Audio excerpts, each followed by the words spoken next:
Si tu comprends réellement les 3 raisons que je vais t'évoquer dans cette vidéo, tu ne connaîtras plus jamais un refus de visa Schengen. Si tu penses à déposer une fois dans ta vie le visa Schengen, un visa Schengen dans les 26 pays de l'Union européenne, ou tu l'as déjà déposé une fois dans ta vie et que tu as eu refus de visa, ne quitte pas cette vidéo d'une seule seconde. Je te dis, cette vidéo, c'est extraordinaire et c'est exceptionnel. Donc, dans cette vidéo, nous allons parler principalement de visa court séjour, visa touristique, 90 jours maximum. Si tu comprends réellement les 3 raisons que je vais t'évoquer dans cette vidéo, tu ne connaîtras plus jamais, je dis bien plus jamais, un refus de visa Schengen. C'est le meilleur cadeau que j'ai pour toi. Donc, si tu es prêt dans cette vidéo, nous allons développer ensemble. À la fin de cette vidéo, j'ai un petit bonus pour toi et le bonus est plus important que ces 3 raisons que je vais te lister. Si tu es prêt, let's go.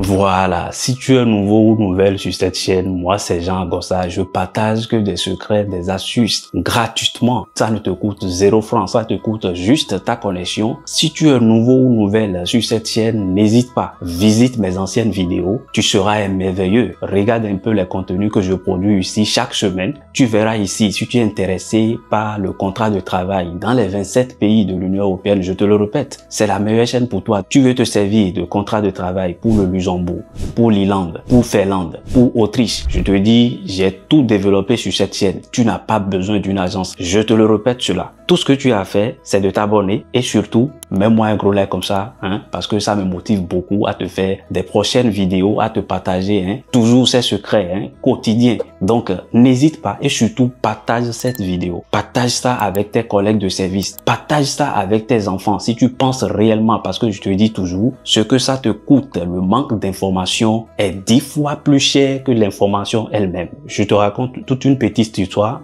L'année dernière, j'ai plus de vingtaine de personnes venant de 10 différents pays de l'Afrique. Ils viennent chez moi pour des consultations privées. Donc, je te dis cela déjà, si toi qui me regardes, si tu penses réellement que tu as besoin d'un accompagnateur, d'un consultant, je te dis, tu peux aller dans la description, prendre rendez-vous sur Calendly ou intègre juste mon groupe Telegram. Là-bas, on partage tout entre amis, entre la famille. Donc, je disais tantôt, l'année dernière, j'ai plus de vingtaine de personnes provenant de 10 différents pays et ces gens-là sont venus chez moi pour une consultation privée. Et vous savez l'histoire la plus choquante dans ça, ils viennent parce qu'ils ont eu des refus de visa dans le passé. L'histoire la plus choquante, ils ont tous en commun ces 3 raisons que je vais te lister tout à l'heure dans cette vidéo. Et si tu comprends réellement ces 3 raisons, c'est la clé pour avoir le visa Schengen. La toute première raison, pour ces 3 personnes, quand j'ai analysé, la première raison, ça commence par dire, il existe des doutes raisonnables quant à votre volonté de quitter le territoire des États membres avant l'expiration de votre visa. Ce visa, je vais vous dire, ce que je vous fais sur cette chaîne, ça vous coûte des millions chez les agences. C'est pour ça que je vous dis, vous n'avez pas besoin d'une agence. Vous pouvez faire tout seul vos procédures. Cette raison, vous savez, quand vos dossiers arrivent au consulat, les agents consulaires, la première question, quand ils asseyent autour de la table, la première question qu'ils se posent, c'est est-ce que cette personne que nous avons devant nous là, est-ce qu'il va revenir dans son pays d'origine? Je vous dis très sincèrement, si vous arrivez à convaincre l'agent consulaire sur cette première raison, c'est vrai que la première raison est moins importante que la deuxième et la deuxième est moins importante que la troisième. La toute dernière raison, elle est très principale. Si vous arrivez à convaincre l'agent consulaire que vous avez des raisons indispensables pour retourner dans votre pays, vous avez déjà réussi à votre dossier à 30%. Et pour convaincre cela, il vous faudrait justifier que vous avez des choses indispensables dans votre pays d'origine qui vont vous obliger à retourner dans votre pays. D'autres mettent leurs papiers de biens dans leur dossier, d'autres mettent les actes de mariage, ça dépend. Si vous n'avez pas d'enfant dans votre pays d'origine, si vous n'avez rien qui vous retient, qui vous rappelle à l'origine, mais l'agent consulaire déjà il se met dans sa tête que celui-ci là, s'il va dans mon pays, il reviendra plus. Donc la première chose qui est très indispensable, c'est de prouver que vous allez revenir dans votre pays. C'est très important. Réfléchissez, mettez-vous à la place de l'agent consulaire. Mettez-vous dans sa tête que si je suis à sa place, quels sont les documents qui me prouvent, qui me garantissent que cette personne-là sera de retour dans son pays. C'est très indispensable. Ça, c'est la première raison. Cela dépendra de vos biens financiers. Et si vous souhaitez vraiment un accompagnement personnalisé pour ne pas tomber dans ce piège, parce que je vous le dis, le dernier bonus, ça tient compte de cela. Parce que quand vous avez une fois le refus, je vous dis, dans le système, vous êtes fiché. C'est l'exemple d'une dame qui m'a appelé en consultation privée. Elle m'a dit, elle a déjà fait 7 dépôts. Elle a eu 7 refus. Elle est carrément fichée. Elle a déposé en Allemagne, elle est revenue, elle est déposée partout.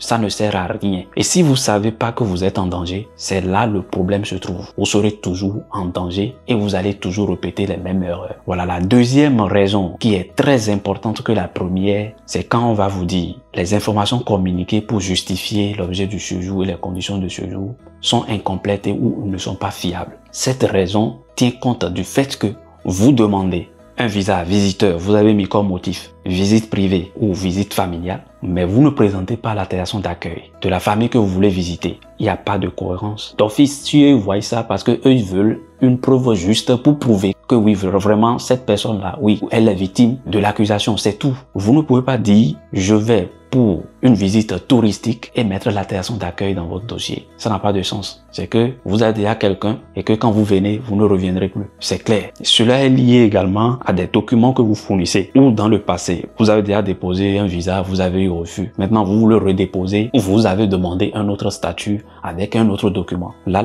vous avez déjà créé beaucoup de doutes sur votre dossier. Et je vous chante toujours cela. Si vous avez besoin d'un accompagnement personnalisé, n'hésitez pas. Mais l'objectif de cette chaîne, c'est que vous soyez juste régulier. Vous pouvez faire vos dossiers vous seul, de bout en bout. Je vous donne tout. Moi, je vous livre tout. Vous pouvez visiter mes contenus. Vous allez constater du fond de mon cœur, moi, je vous donne absolument tout. Donc, faites attention aux documents que vous fournissez. Vous avez dit que vous êtes en CDI dans votre pays d'origine et vous voulez faire visite touristique. Vous devez prouver que l'entreprise vous a fourni une attestation de mise en congé, mais c'est normal. C'est très indispensable, les amis. Tout doit avoir une logique dans votre dossier. La troisième raison, c'est plus que ça, parce que les informations que vous devez communiquer, c'est plus profonde que ça. Je vous le dis, c'est aller plus loin que ça. Moi, je suis juste resté un peu à la superficielle pour vous expliquer. Donc, si vous avez mis quelque chose sur le formulaire de demande de visa d'un pays Schengen, justifié avec les documents et les documents fiables. Troisième raison, les amis,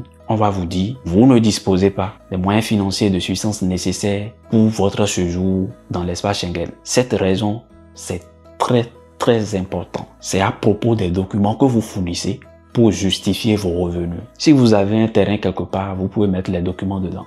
Eux, ils sont là pour étudier non seulement l'authenticité des documents que vous fournissez, mais aussi qu'est-ce que ça rapporte sur votre dossier. Posez-vous la question. Le document là que je veux mettre là, qu'est-ce que ça rapporte? Quelle fiabilité, quelle importance ça rapporte dans mon dossier? J'ai mis un acte de mariage. Ça veut dire quoi? Posez-vous des questions. Moi, je vous dis, si vous vous posez des questions avant de constituer vos dossiers, jamais vous n'aurez, à grand jamais, vous n'aurez un refus de visa. C'est vrai que la délivrance de visa dépend de l'autorité consulaire. Mais je vous dis, si vous vous mettez vraiment à la place des autorités consulaires, moi, je vous dis, vous allez avoir votre visa. Il n'y a pas. Je le dis en connaissance de cause.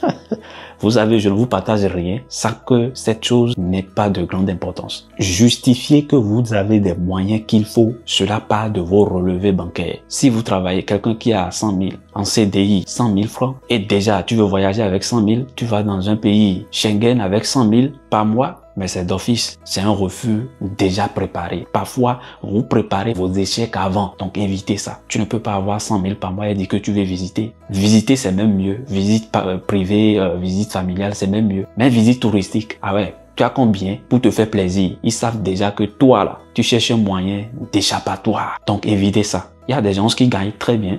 Vous pouvez avoir 100 000 par mois et être en CDI. Et derrière ça, vous pouvez avoir vos activités personnelles. Mais cherchez un moyen pour justifier, pas chercher un moyen et aller faire des faux documents. Parce que si vous faites des faux documents, ça fait usage de faux. 5 ans, vous êtes supprimé. Donc justifiez vos revenus financiers. Les commerçants, vous devez prouver vos entrées sur vos relevés bancaires généralement sur 3 mois. Si vous avez des entrées-sorties, vous devez les prouver. Je vous le dis très sincèrement, le dernier bonus, ça c'est le point le plus important. Si vous avez déjà déposé une fois le visa et que vous voulez redéposer dans les moins de 6 mois ou bien plus que 6 mois dans un pays de l'espace Schengen, faites toujours référence au motif qu'on vous a donné. D'autres viennent dans mes consultations privées pour me dire non, oh monsieur, il n'étudie plus les dossiers, il nous colle seulement les refus, il nous donne. Je vous dis, c'est faux. Archi faux. Les dossiers sont bel et bien étudiés. Tu as déposé dans le passé que tu es professionnel et que tu as reçu une invitation d'une entreprise. Et c'est toi-même qui reviens dans 1 an, dans 6 mois, pour dire que non, tu n'es plus professionnel aujourd'hui. Mais quand vous faites les choses, posez-vous des questions. Est-ce que c'est logique? Parce que c'est la même base. Déjà, je t'invite à aller regarder ma vidéo sur les conditions, les nouvelles conditions qui ont été mises en place. J'ai fait la vidéo, je te mettrai ici. Tu pourras aller regarder pour voir les nouvelles conditions que l'Union européenne a mises en place pour des refus des visas. J'ai tout détaillé dedans. J'ai un documentaire, tout est bien détaillé dedans. Donc, ce sera vraiment tout pour cette petite vidéo. C'est une vidéo d'alerte. Donc, avant de faire ton dépôt, si tu l'as fait, si tu as constitué ton dossier seul, pose-toi des questions. Mets tous tes documents sur table et pose-toi des questions. Est-ce que ça, c'est logique? Est-ce que ça, c'est normal? Est-ce que ça, là, si je suis à la place de celui qui veut étudier mon dossier, qu'est-ce que je vais dire? Est-ce qu'il n'y a pas quelque chose qui cloche dedans? Je te dis, si tu fais cette étude toi-même, il y a des personnes qui ont 23 ans et ils se lèvent, ils disent, oui, j'ai ma maman en Suisse, j'ai ma maman en Italie, je vais la visiter. Et tu te lèves et c'est cette maman qui t'envoie une lettre d'invitation, une lettre d'accueil. Et non, j'ai ma tante en France. Mais si tu es à la place de la personne, est-ce que tu peux accorder de pareils visas? Impossible. Allez les amis, je vous aime très bien. C'est pas parce que vous avez essayé aujourd'hui et ça n'a pas marché que ça ne marchera pas demain. Je vous dis, continuez le chemin. Le prochain chemin sera le meilleur et la prochaine destination sera la meilleure. La prochaine gare sera la plus belle. Et toujours, suivez vos rêves, n'abandonnez jamais. À la prochaine vidéo. Peace.